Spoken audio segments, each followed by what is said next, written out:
La impronta del apóstol Santiago en España. Es una conferencia de Juan José Díaz Franco, un médico y teólogo que previamente se licenció en Filosofía y Letras, ejerciendo como profesor de Historia del Arte hasta concluir su formación médica como especialista en psiquiatría.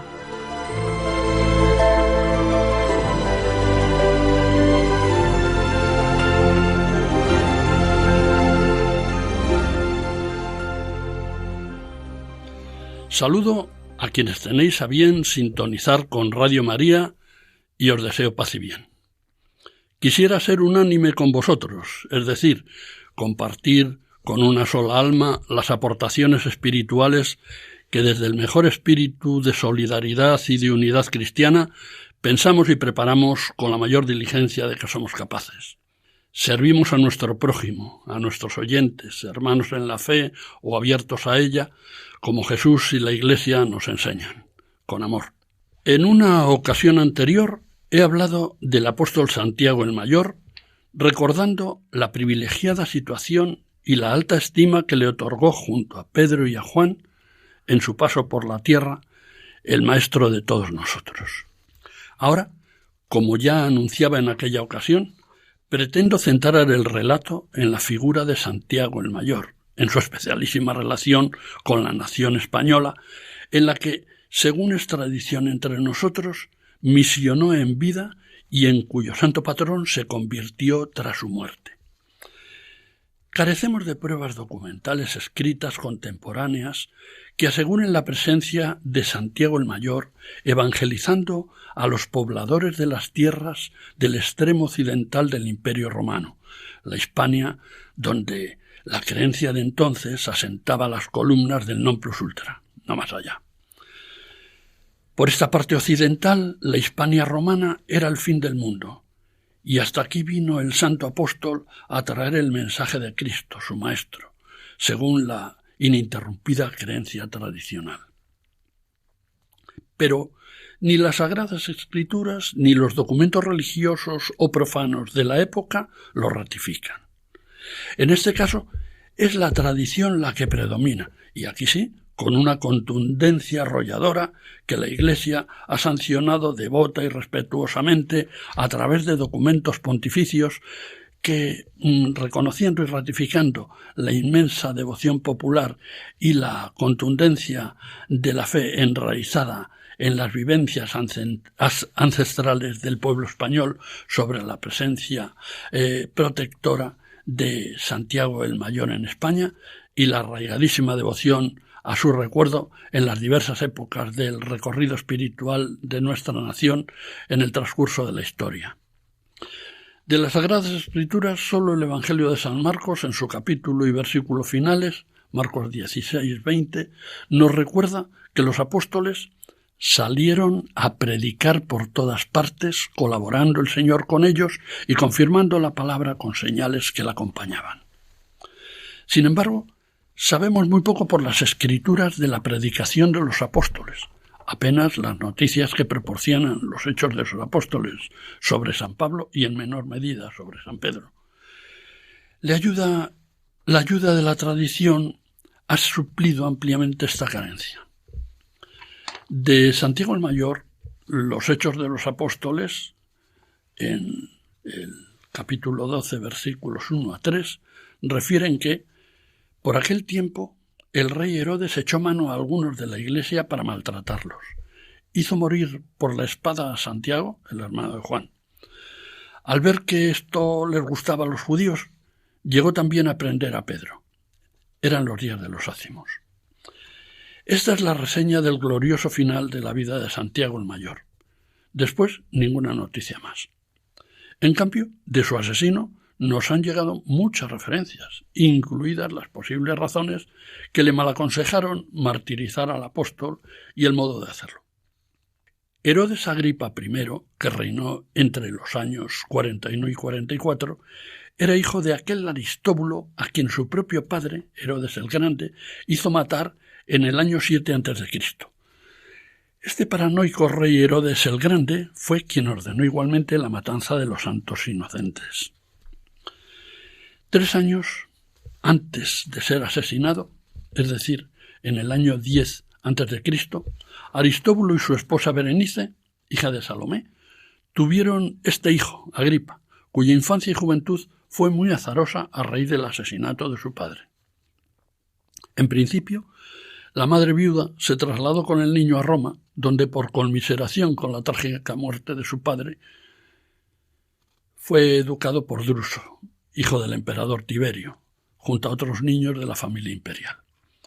Hizo allí poderosas amistades, entre ellas la del joven Calígula, que luego sería emperador. Junto a esos jóvenes de la corrompida alta sociedad romana, malgastó su exigua fortuna y en el año 23, al morir Druso, se vio obligado a regresar a Judea, acuciado por sus deudas y por su vida depravada. Tras diversas vicisitudes en su tierra de origen, regresó a Roma en el año 36, donde permaneció hasta la elección de Calígula como nuevo emperador, el cual, en virtud de su antigua amistad,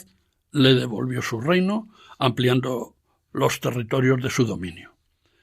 El emperador Claudio, tras el asesinato de Calígula, mantuvo el trato favorable al ya rey Herodes Agripa I.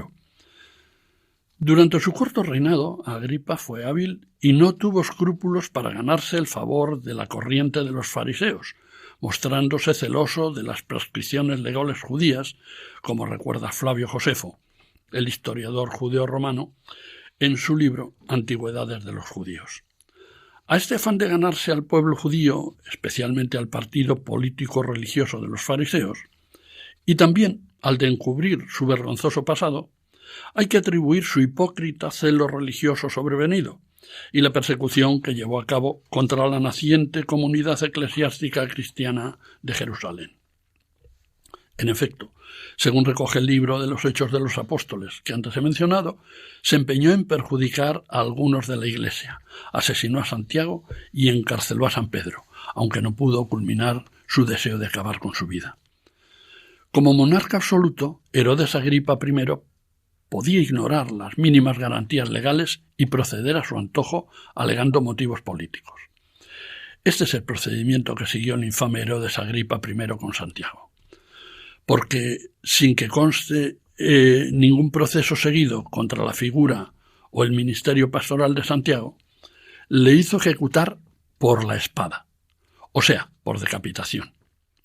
Con esta acción se confirman las evidencias de que fueron causas políticas las que llevaron al rey Felón a ordenar su muerte,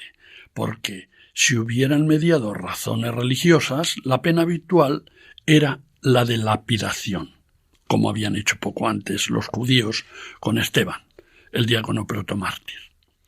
La legislación rabínica consideraba la decapitación como la más ignominiosa de las muertes. Por eso, era una pena que aplicaban los romanos y los amigos de los romanos, como se calificaba a sí mismo Herodes Agripa I, y no en vano, porque lo había sido desde su primera juventud y mucho más ahora que debía su reino a sus protectores imperiales romanos. Si la persecución de los cristianos no fue dictada por los intereses políticos del corrupto Herodes Agripa I, lo sería, en todo caso, por los intereses fratricidas de los patéticos rectores del tenebroso Sanedrín, los mismos o muy cercanos a los que poco más de 10 años antes tramaron la perdición del Maestro y ahora, otra vez, lo intentaban con estos nuevos incómodos seguidores de la fe en Cristo, delatores de la degradación espiritual personal de aquellos sanedritas dentro de la obsolescencia de la religiosidad colectiva oficial que detentaban. La luz vino para todos, también para ellos, pero ellos cerraron los ojos fuertemente y se sumieron en una espesa oscuridad espiritual que se prolongó en la historia del pueblo judío. Esta contumacia de la élite político-religiosa,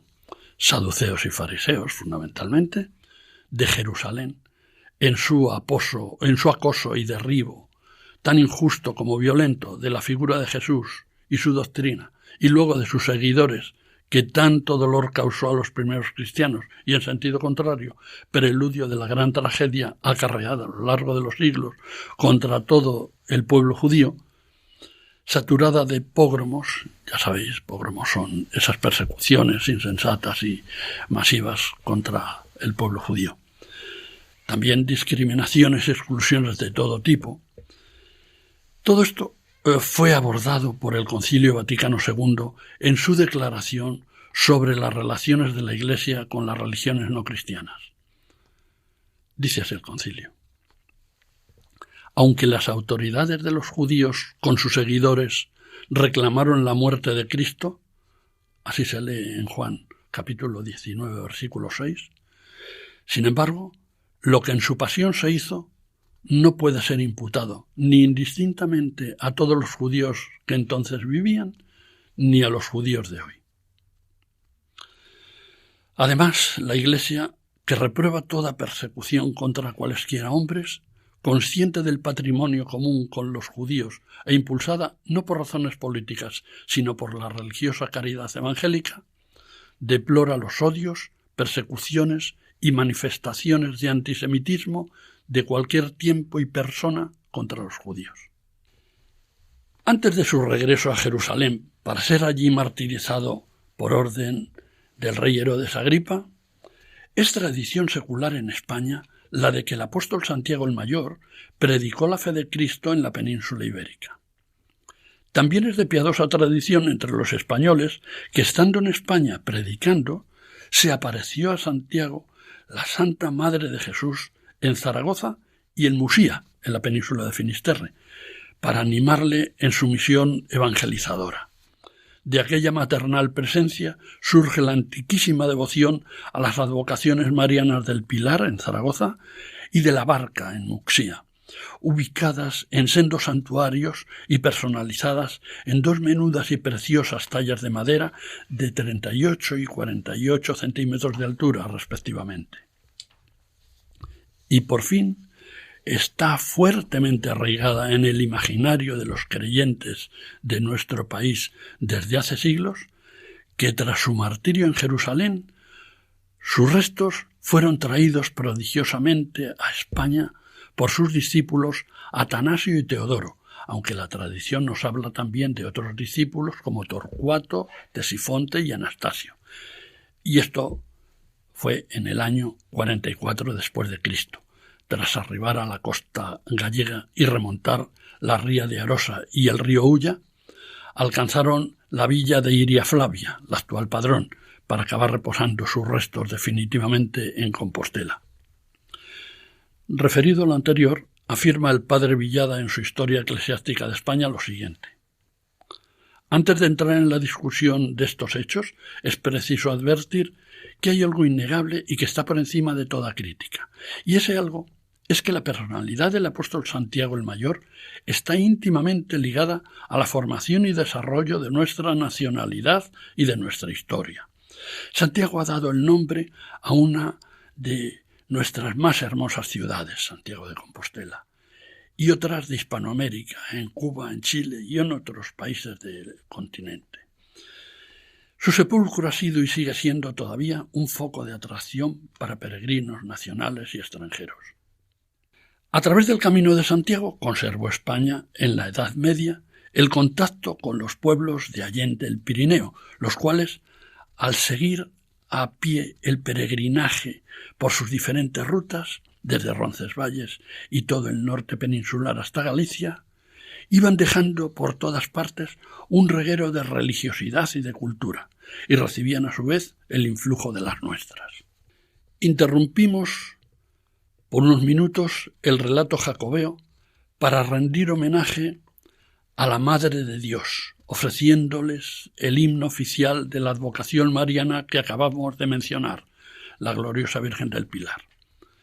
La letra de este himno fue compuesta en 1908 por el sacerdote aragonés Florencio Jardiel Dovato. La partitura es obra del compositor catalán Joan Baptista Lambert y Caminal. Dice así: Virgen Santa, Madre mía, luz hermosa, claro día, que la tierra aragonesa te dignaste visitar. Se repite esta estrofa. Este pueblo que te adora, de tu amor favor implora, y te aclama y te bendice, abrazado a su pilar. Te repite repite la estrofa. Pilar sagrado, faro esplendente, rico presente de caridad. Pilar bendito, trono de gloria, tú a la victoria nos llevarás. Se repite de nuevo esta estrofa. Y culmina con esta estrofa. Cantad, cantad, himnos de honor y de alabanza. Cantad, cantad a la Virgen del Pilar. Y se vuelve a repetir la estrofa. Tengo que advertirles que en la segunda estrofa del himno la letra dice «este pueblo que te adora», cuando al único que se puede adorar es a Dios, acción que denominamos latría. A la Santísima Virgen le reverenciamos mediante el culto de hiperdulía y a los santos, en un registro inferior, les honramos mediante el culto de dulía. Por exaltación de su devoción filial, el autor de la letra optaría por aplicar el sentido popular de adoración, que es amar extremadamente, sin que pueda confundirse con la adoración formal que sólo se debe prestar a Dios unuterino. Ahora, sin que nadie nos pueda reprochar doctrinalmente, escuchamos devotamente el himno oficial de la Virgen del Pilar. Su duración es de 3 minutos y 47 segundos.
Seguimos aquí, en Radio María. Les está hablando su amigo Juan José Díaz Franco, de la importancia que tiene el apóstol Santiago en nuestro país, en esta charla que hemos denominado la impronta del apóstol Santiago el Mayor en España. Por lo que se refiere a documentos acreditativos sobre Santiago el Mayor, la ausencia de testimonios sobre su presencia y predicación en la Hispania romana por parte de los escritores, cristianos o no, de los siglos I al IV del cristianismo en España, es absoluta, porque,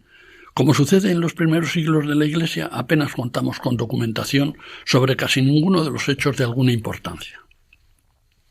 Por supuesto, España no constituye una excepción respecto a las actividades de los miembros de la Iglesia cristiana naciente en otras partes del Imperio Romano.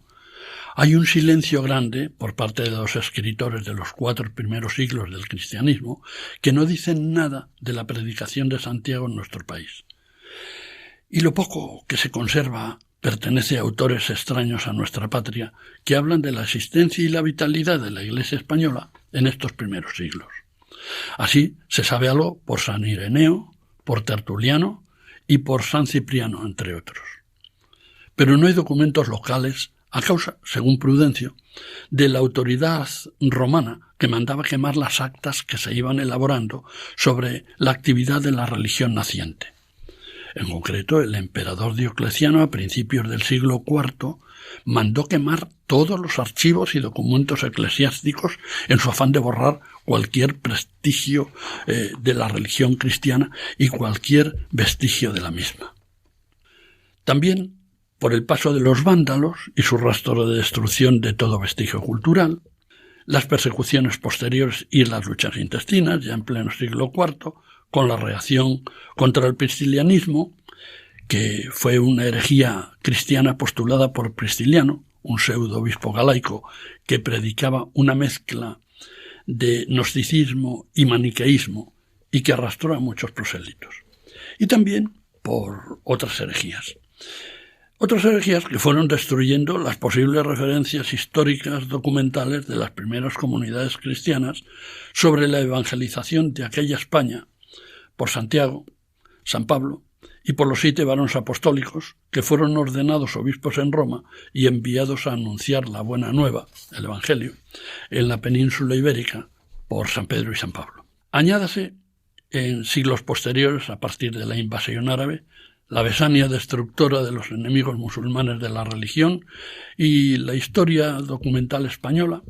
y su secuela de incendios, de expolios y de devastación de las señas de identidad acumuladas durante siglos para borrarlas de la memoria colectiva y así minar la resistencia física y la identidad moral de los sometidos a la brutalidad de los invasores islámicos. Existen testimonios como el de Dídimo el Ciego, el más alto exponente de la escuela alejandrina, nacido en 310 después de Cristo, lógicamente, que menciona la predicación de un apóstol en España, identificable con Santiago, mucho más que con San Pablo, que parece que arribó a Tarragona en uno de sus viajes apostólicos. San Jerónimo, discípulo de Dídimo, en sus comentarios a Isaías anteriores al año 412, abunda en la idea de la presencia de Santiago en España, como también lo hace el gran historiador eclesiástico Teodoreto, contemporáneo de San Jerónimo, que en el Sermón Octavo de los Mártires habla de la misión distintiva de un apóstol en España y que no parece ser Pablo y no queda otro que Santiago. Con todo,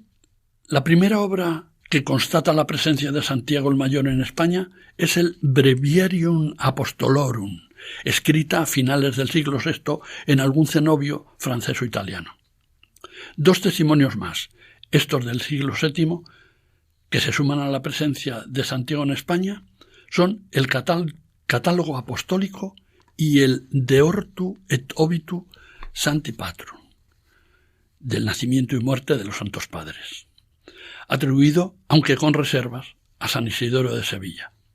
Se considera esta obra como la primera fuente documental que alude desde la península ibérica a la predicación de Santiago el Mayor en Hispania y otras regiones de Occidente.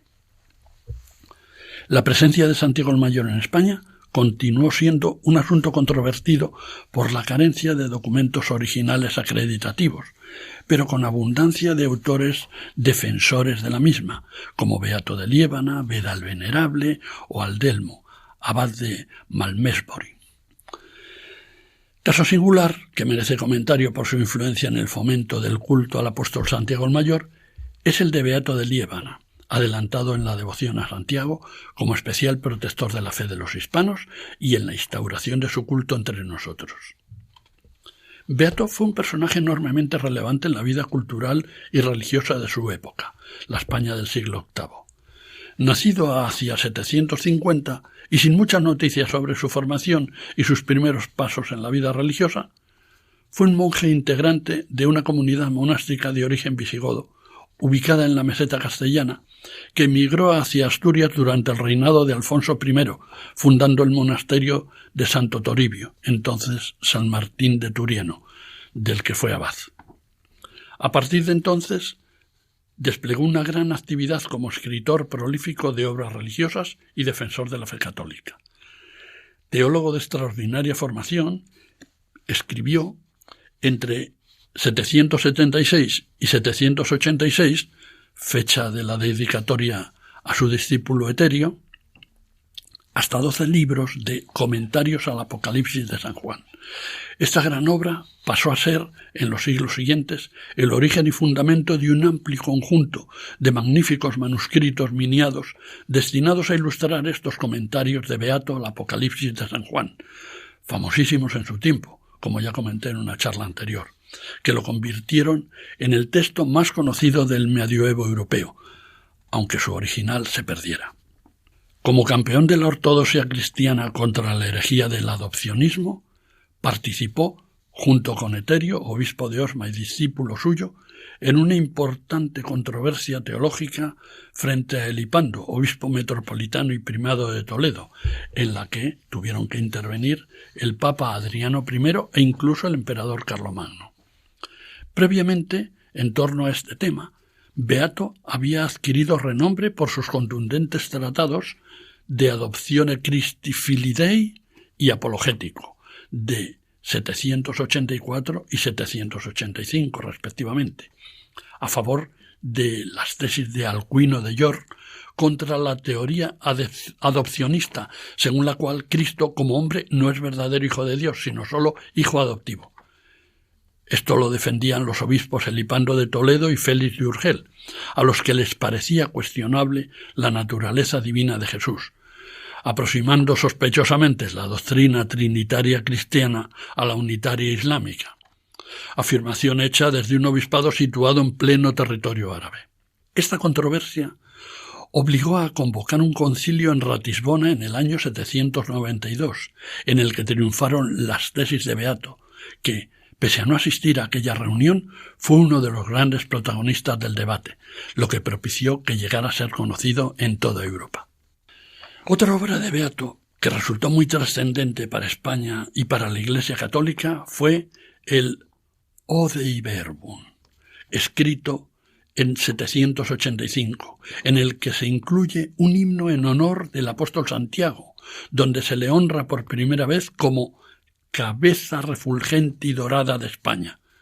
lo que contribuyó a consolidar la creencia tradicional del viaje de Santiago a España, aportando las primeras condiciones para que acabara convirtiéndose en su especial protector y patrón.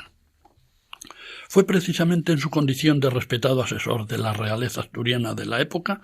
por lo que, manejando una mezcla de devoción y estrategia, se convirtió en un formidable propagandista de la devoción a Santiago, aprovechando para ello las noticias del rastro del apóstol por el noroeste peninsular, que se incrementan entre los últimos años del siglo VIII y los primeros del siglo IX, y culminan cuando se comunica, hacia el año 814, el prodigioso descubrimiento de la tumba del apóstol en la localidad de Iria Flavia, la actual Padrón.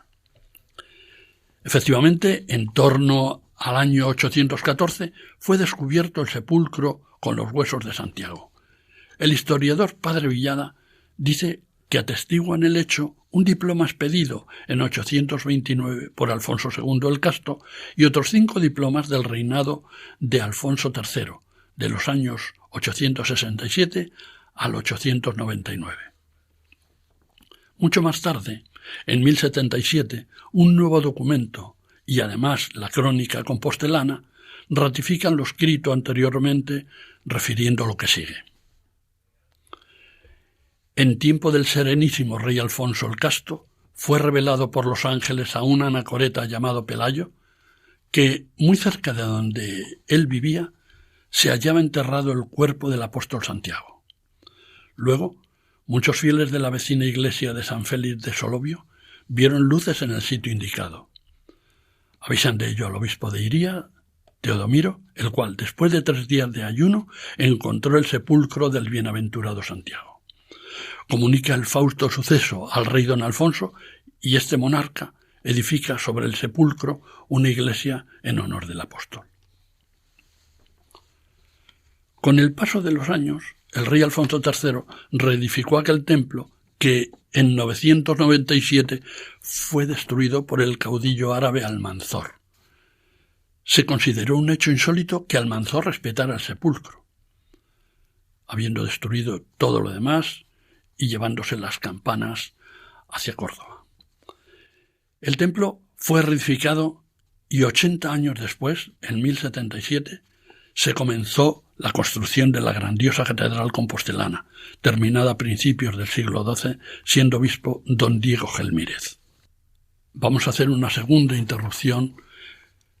musical para dar entrada al himno oficial al apóstol Santiago. La letra es de don Juan Barcia Caballero, médico compostelano, catedrático de anatomía en las universidades de Granada y Santiago de Compostela, además de periodista, traductor, poeta y novelista. Muy identificado con su ciudad y ferviente católico, fue médico titular del seminario diocesano, de todos los conventos de clausura y médico personal de los arzobispos compostelanos Martín de Herrera y Lago. La partitura fue compuesta por el maestro de capilla de la catedral, don Manuel Soler Palmer. Se estrenó en el acto de apertura de la Puerta Santa del 31 de diciembre, inicio del Año Santo de 1920. Se canta en ocasiones especiales y mientras los tiraboleiros controlan el funcionamiento del botafumeiro al finalizar la tradicional misa del peregrino. Muchas veces solo suena de modo instrumental a los acordes del órgano. Proporciona la letra del himno en el idioma común de los españoles. Santo Adalid, patrón de las Españas, amigo del Señor, defiende a tus discípulos queridos, protege a tu nación.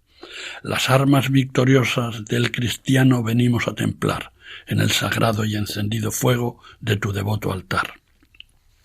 Firme y segura como aquella columna que te entregó la Madre de Jesús, será en España la santa fe cristiana, bien celestial que nos legaste tú. Se repite en los 4 últimos versos.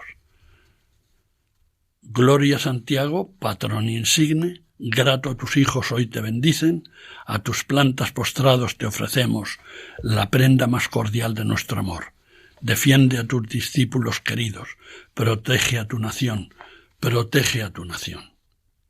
La duración es de 3 minutos y 32 segundos.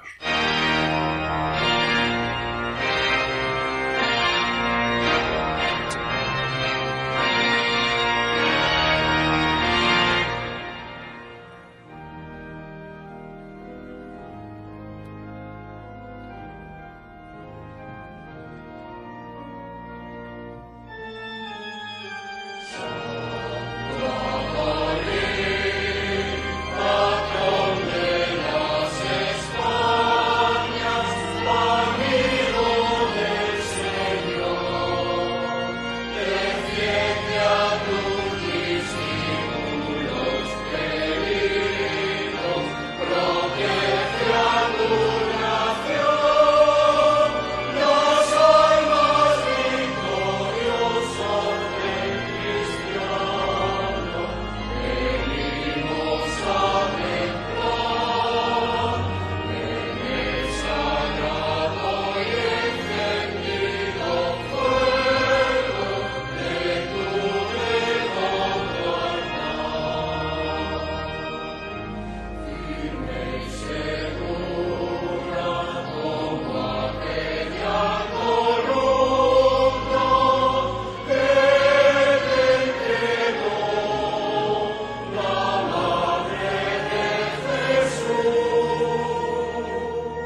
Continuamos con la impronta del apóstol Santiago el Mayor en España. Les habla Juan José Díaz Franco. Escapa a mi propósito en esta charla abrir un debate, que lo ha habido, sobre el traslado de los restos del apóstol Santiago el Mayor a Galicia y el posterior y prodigioso hallazgo de los mismos, pormenorizado con razones documentadas y a veces controvertidas. Con este examen de teorías afines y contrarias a propósito de la predicación del apóstol Santiago en la Hispania romana y el posterior traslado de sus restos desde el puerto de Jafa al de Iria Flavia para ser depositados en tierra española, podríamos emplear mucho tiempo, pero solo recogeré dos de ellas más relevantes de diferente signo. De estas razones documentales me refiero. Como expresión del cuestionamiento de un permanente flujo del culto a Santiago, en los primeros años del siglo XIII, se planteó una polémica durante la celebración del Cuarto Concilio de Letrán por la pugna de la primacía entre las sedes de Compostela y Toledo. El obispo de Compostela, don Pedro Muñiz, defendía la primacía de su diócesis por haber predicado en ella el apóstol Santiago. En su contra, la negación de la presencia de Santiago en España era esgrimida por el obispo de Toledo, don Rodrigo Jiménez de Rada, para hacer decaer, por esa causa, la primacía compostelana, en provecho y favor de la opción de su propia sede toledana como primada de España. Siguiendo el eco de esta presunta polémica lateranense sobre la primacía de la sede compostelana o toledana, en 1583 se publica la obra Primera colección de concilios españoles, obra del canónigo toledano y luego obispo de Toledo, don García de Loaísa y Girón, en la que argumentaba contra la tradición santiaguista, defendiendo que era una superstición la venida del apóstol Santiago a España, su predicación y su enterramiento en Compostela. Al mismo tiempo disertaba, con más que sospechosa instrumentación a su beneficio, sobre la primacía de la Iglesia toledana, apoyándose en las actas de aquel Cuarto Concilio de Letrán, muy cuestionadas por otra parte, como también fue cuestionada la presencia de ambos metropolitanos, el de Compostela y el de Toledo, en aquella ocasión. Llegó esta obra a manos del reputado historiador, el cardenal Baronio, que en sus notas al martirologio romano había admitido la venida de Santiago a España, pero que tras leer el libro de Loaísa se convirtió en un obstinado impugnador de la tradición santiaguista, igual que el cardenal Roberto Belarmino, luego elevado a los altares como San Roberto Belarmino. La consecuencia fue que en la comisión creada por el Papa Clemente VIII en 1592 para revisar las lecciones de los santos en el nuevo breviario de San Pío V, presidida por el cardenal Baronio, y en la que también figuraba el cardenal Belarmino, se cambió el texto sobre el apóstol Santiago, que decía: después de haber anunciado la divinidad de Cristo en Judea y Samaria, recorrió Santiago España, y habiendo predicado allí el Evangelio, se volvió a Jerusalén, para acabar diciendo: el haber venido Santiago a España y haber convertido allí algunos a la fe es tradición de las iglesias de aquella provincia. De entre los convertidos, 7, ordenados después obispos por Pedro, se dirigieron a los primeros pobladores del territorio español para predicarles. Este cambio de redacción causó tanto pesar y consternación en España que el mismo rey Felipe III hizo notar ante el nuevo Papa Urbano VIII el malestar por el tratamiento eclesiástico de un tema tan sensible al pueblo español como el de la relación del apóstol con España, forzando a que la redacción de la lección dedicada a Santiago en el breviario romano se modificara levemente y quedara así. Después de la ascensión del Señor a los cielos, predicó Santiago su divinidad en Judea y en Samaria, donde condujo a muchos a la fe. Luego, marchando a España, convirtió allí a algunos a Cristo, de entre los cuales 7, ordenados más tarde obispos por San Pedro, fueron los primeros que se dirigieron a España. Dando un salto adelante en el tiempo, de 3 siglos, en 1878, el cardenal de Santiago, don Miguel Payá y Rico, asumió la responsabilidad de iniciar un nuevo inventario de legitimación de las posibles obras en torno a lo referido al sepulcro del santo, reuniendo a ese efecto un amplísimo equipo multidisciplinar con los más prestigiosos arqueólogos y forenses del momento. Completados los complejos análisis, expidió Monseñor Payá y Rico, el 12 de marzo de 1883, un decreto declarando la autenticidad de las reliquias. Pero también quiso dar más relieve a su dictamen, para lo cual elevó el proceso a la consideración del pontífice reinante en el momento, el Papa León XIII, para que se pronunciase, tras el examen del exhaustivo expediente, con una sentencia definitiva. El Papa aceptó esta encomienda y nombró una comisión de cardenales y prelados presididos por el prefecto de la Congregación de Ritos, que estudió exhaustivamente el tema y delegó al Monseñor Caprara, a la Ración, promotor de la fe, la responsabilidad de las últimas comprobaciones in situ en Compostela, entrevistándose allí con todos los eminentes peritos, arqueólogos y médicos que habían estudiado el sepulcro y contenido de la tumba del apóstol. Presentadas las pruebas y el dictamen sobre las mismas de la Comisión Romana a su Santidad León XIII, procedió el Papa a ratificar las conclusiones compostelanas y romanas con un decreto de 25 de julio de 1884, que quiso que se leyese ese mismo día, después del Evangelio, en la misa mayor de la iglesia de Montserrat de Roma, con gran solemnidad y en presencia de una numerosa delegación española presidida por el embajador ante el Vaticano, los representantes eclesiásticos intervinientes en el caso y una gran masa de fieles que abarrotaron el templo. La noticia se recibió en Santiago y en toda España por los creyentes con gran júbilo. Pero dando un paso más, el Papa León XIII quiso sellar la sentencia pronunciada expidiendo 3 meses más tarde, el 1 de noviembre de 1884, la bula Deus Omnipotens, en la que se puede leer que el cuerpo del apóstol fue recogido por 2 discípulos suyos, Anastasio y Teodoro, los cuales lo sacaron de Judea, metiéndolo en un barco, y tras feliz travesía alcanzaron las costas gallegas, en donde Santiago, también según tradición, había predicado, y arribados a Iria Flavia, fueron recogidos y guardados sus sagrados despojos en una cripta abierta en la roca, dentro de un sepulcro construido al estilo romano, sobre el cual erigieron una pequeña capilla. Más adelante, el texto de la bula recuerda los hechos posteriores. En los comienzos del siglo IX, reinando en España Alfonso llamado el Casto, se refiere naturalmente a Alfonso II, que reinó del 791 al 842, y siendo Teodomiro obispo de Iria Flavia, apareció encima del subterráneo que encerraba las reliquias de Santiago y sus 2 discípulos, según refiere la tradición constante, una estrella muy luminosa, como desprendida del cielo, que con su fulgor indicaba el lugar donde fueron sepultados los restos sagrados. Y como conclusión de la exposición previa, las expresiones del pontífice se hacen inapelables y consagran la gloriosa tradición del culto a Santiago en España.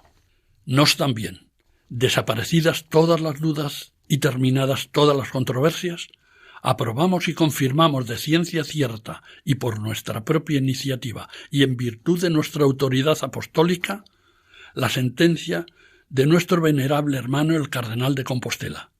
sobre la identidad de los cuerpos del apóstol Santiago el Mayor y de sus santos discípulos Atanasio y Teodoro, y decretamos que esta sentencia tenga perpetuamente fuerza y valor. Además, nos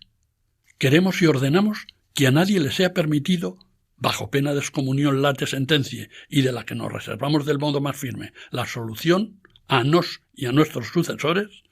separar, quitar y trasladar las santas reliquias que han vuelto a ser depositadas en el antiguo receptáculo y que yacen bajo sello, así como tampoco ninguna de sus partículas. León XIII encareció a todos los obispos del orbe cristiano la difusión del hallazgo de los restos del apóstol y les alienta que fomenten la veneración por los fieles de sus reliquias y de nuevo emprendan peregrinaciones a aquel sepulcro sagrado. Así lo dice textualmente. Tan contundentes son las expresiones pontificias del Papa León XIII a favor de la relación del apóstol Santiago el Mayor con España, que algunos autores con los que me he venido documentando, los canónigos Sánchez Martín y Fernández Ogueta y el jesuita historiador Padre Villada, matizan que la bula no encierra una definición ex cátedra acerca de una verdad o hecho dogmático, ni siquiera un hecho histórico próximo y necesariamente unido con el dogma, sino que es solo, y no es poco, un hecho histórico relacionado con el culto. Con todo, la devoción y las visitas a Compostela, así como el ánimo permanente para el mantenimiento del orgullo y la devoción por la figura de Santiago en nuestra patria, han sido una constante de casi todos los pontífices reinantes en el pasado siglo y en el actual. Las repetidas y emocionantes palabras de Pío XII sobre el apóstol, concediendo condiciones especiales para el jubileo de Compostela, como ya lo hicieron antes Sixto V a finales del siglo XVI e Inocencio XII a principios del siglo XVII, y las emocionantes visitas de los santos pontífices Juan XXIII en 1954, siendo un patriarca de Venecia, había peregrinado a Compostela recorriendo el llamado camino primitivo. Y también la presencia,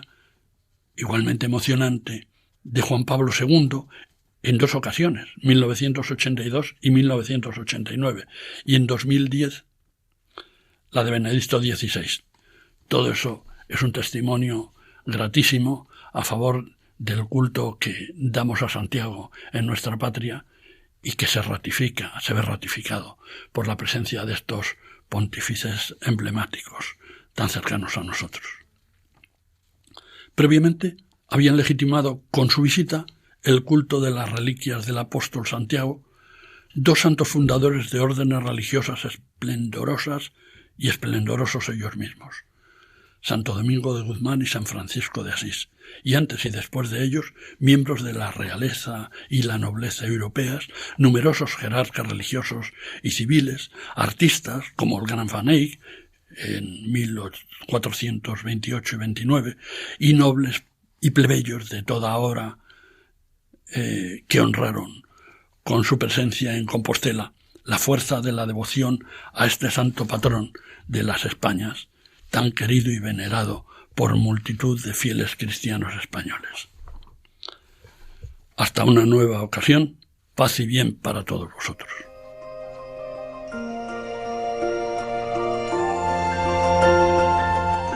Así finaliza en Radio María esta conferencia impartida por Juan José Díaz Franco sobre la impronta del apóstol Santiago en España. Juan José Díaz Franco es un médico y teólogo que previamente se licenció en Filosofía y Letras, ejerciendo como profesor de Historia del Arte hasta concluir su formación médica como especialista en psiquiatría.